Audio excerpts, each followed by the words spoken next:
If you're building a life here in Japan, getting permanent residency or PR is a huge milestone. It's basically the final goal after spending years jumping through visa hoops. Right now, on a standard work visa, you're stuck doing a specific job and you have to keep renewing your visa every 1, 3, or 5 years. PR wipes away all that stress. Let's look at how your life changes once you get it.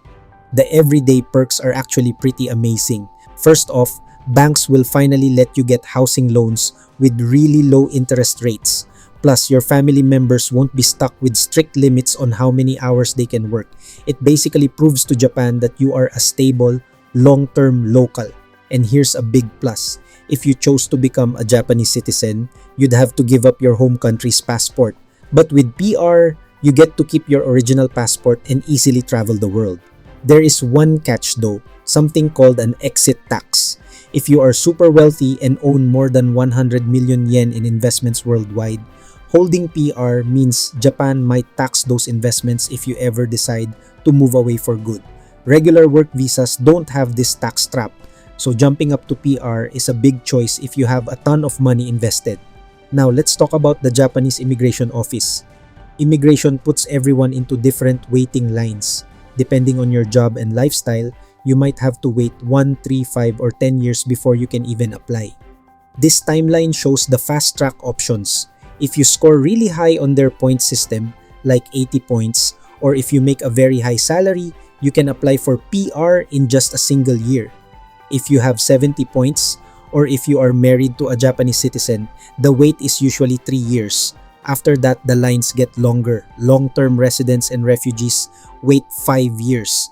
But if you have a normal work visa, you have to live in Japan for a full 10 years and you must have worked non-stop for at least 5 of those years. Thinking of starting a business, it's getting tougher. Starting in October 2025, business owners need 30 million yen in cash, at least one full-time worker, and they must pass a pretty hard Japanese test called the JLPT N2. But just putting in the time is just the start. Getting approved means surviving a super strict background check. Immigration looks at 3 main things: your money, your behavior, and your rule following. First up is your money.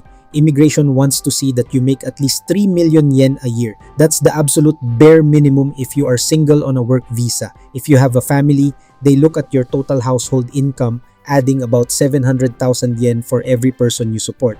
Next is your behavior. They really track how often you leave Japan. If you spend more than 100 days a year outside the country or take a single trip longer than 3 months, it looks bad and hurts your chances. Same goes for things like drunk driving or getting too many speeding tickets. Finally, let's talk about following the rules. Japan has zero tolerance for slip-ups. These days, the government is watching closer than ever. Keeping your PR status means you always have to prove you are playing by their rules. Changing jobs is super risky. When you switch companies, your taxes might stop being paid automatically from your paycheck. You might suddenly get bills in the mail. If you don't go to City Hall to sort it out right away, you might pay a bill late by accident, and that goes on your permanent record. You really need to keep your own paperwork organized. Keep every single tax receipt, save your pension records, and write down exactly when your bills get paid. You even have to be careful when traveling abroad. For example, some online travel forms are totally free, but fake websites try to charge you money. To stay out of trouble, you have to know which official websites to use so you don't mess up your record. Being super organized is really the only way to protect yourself because the government is making it easier to take away PR statuses. Let's look at the new rules coming up. Starting in March 2026, you can't even apply for PR unless your current visa is already good for a full 5-year stay. There is a short grace period that lets you use the old rules, but it ends on March 31st, 2027. Then in April 2027, things get seriously tough. The government will start tearing up people's permanent residency if they skip out on taxes on purpose, lie on forms, or just forget to renew their physical ID card. And there's more bad news down the road. They are planning to raise the PR application fee to a massive 300,000 yen. Plus, they might force everyone to pass that hard JLPT N2 Japanese test by 2027. These big changes mean that getting and keeping PR in Japan is going to demand perfect behavior and steady money. The Japanese immigration system is super strict. It doesn't matter how great your work history is, one little paperwork mistake can ruin everything. Let's look at someone who recently tried to get permanent residency. This person had it all: a high-level degree from a top Japanese university, passing scores on the N2 Japanese language test, and a glowing recommendation letter from a famous professor. They even won a major award, giving them over 80 points on the highly skilled worker scale. But guess what? Immigration still said no. The whole reason they got rejected was because they paid their residence tax 60 days late just once. This happened when they changed jobs and had to pay at a convenience store instead of having it taken right out of their paycheck. To the immigration officers, those 80 points and that fancy degree meant absolutely nothing the second they saw that late payment. Being great at your job doesn't matter if you mess up your bills. In Japan, following the rules exactly is way more important than how good you are at what you do. Immigration just looks at a simple yes or no checklist. They don't look at who you are as a person or the good things you do for the community. It's all about following the law perfectly. Paying your bills and taxes exactly on time is the only way they measure if you're a good fit for Japan. Because of this, they never make any exceptions. Making lots of money, going to a good school, or being the best at your job won't make up for missing a deadline. The government is super strict about this because they have to process hundreds of thousands of applications every single year. By using a strict checklist, immigration officers don't have to guess or make personal choices. They can't just be nice and let things slide. This means the biggest danger to your visa isn't losing your job, it's just forgetting to pay a bill. Figuring out these strict rules is super important right now. Making a paperwork mistake is going to cost you a lot more very soon. When it comes to your residence tax and pension, you have to pay them right on time. There's no other option. The most dangerous time is when you're changing jobs. When you leave a company, they stop paying your taxes for you out of your paycheck. Suddenly, it's totally up to you to keep track of the bills and pay them yourself. Immigration expects you to be on top of things. Even if your city hall or your old boss forgets to mail you a bill, it's still your fault if it's late. You have to hunt down that bill and pay it before the due date. Just one late payment ruins everything. It completely wipes out your good record and sends you back to square one. You need to prove that you've paid every single thing on time for a long time before you apply. If you're using the fast track 80-point system, you need one perfect year of on-time payments. For the normal 70-point system, you need 3 perfect years. There is absolutely no wiggle room or extra time given. Being just one day late means you failed. You can't tell them you were too busy or that your boss messed up. The only excuses they accept are huge natural disasters or if you were stuck in the hospital with a real emergency. Missing a due date by just 24 hours can ruin years of hard work trying to stay in Japan. And the rules are getting even tougher. On April 1st, 2027, a brand new stricter immigration law will kick in. Getting permanent residency won't mean you're safe forever anymore. It will be something the government can actually take away from you. To keep it, you'll have to renew your cards on time, tell the truth on forms, and stay out of trouble with the police. If you mess up any of those things, you could lose your visa.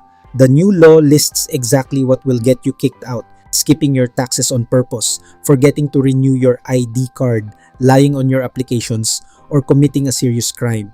For unpaid taxes and pension, immigration will check 2 things to see if you did it on purpose. They'll take away your visa if there was no good emergency reason for missing the payment and if you knew you had to pay but just ignored it. The government is going to start checking people's records a lot more often. This means that doing boring paperwork and paying bills will be a lifelong chore if you want to stay in Japan. Plus, getting the visa in the first place is getting harder in 2027. Under the new rules, you'll need to have a 5-year visa just to apply for permanent residency. For a long time, immigration would accept people with a 3-year visa, but that old shortcut is officially ending. To help people out right now, the government is offering a temporary break. If you already have a 3-year visa that was given to you before March 31st, 2027, you can still apply under the old easier rules as long as that visa is valid. And that's true even if you put in your application after the April 1st deadline. Knowing this timeline is your best way to stay safe. Getting the longest visa possible right now will protect you when these new tough rules start. To get through these changes, you can't just wait for bills to show up in the mail. You have to check your own records ahead of time. It's super simple. Keeping your visa means paying on time, renewing on time, and always being honest. Skipping payments on purpose or lying will get your visa taken away fast. To check your own record, grab all your paperwork, the new 2027 rules, your current residence card, and every single receipt you have for your taxes and pension. The most important paper is the tax certificate from your local city hall. It clearly shows if you've ever missed a payment. You should also start writing down everything you pay in both English and Japanese so you don't lose track. When you track your bills, use the Japanese words they use, like tokubetsu choshu for payroll taxes and nenkin for pension.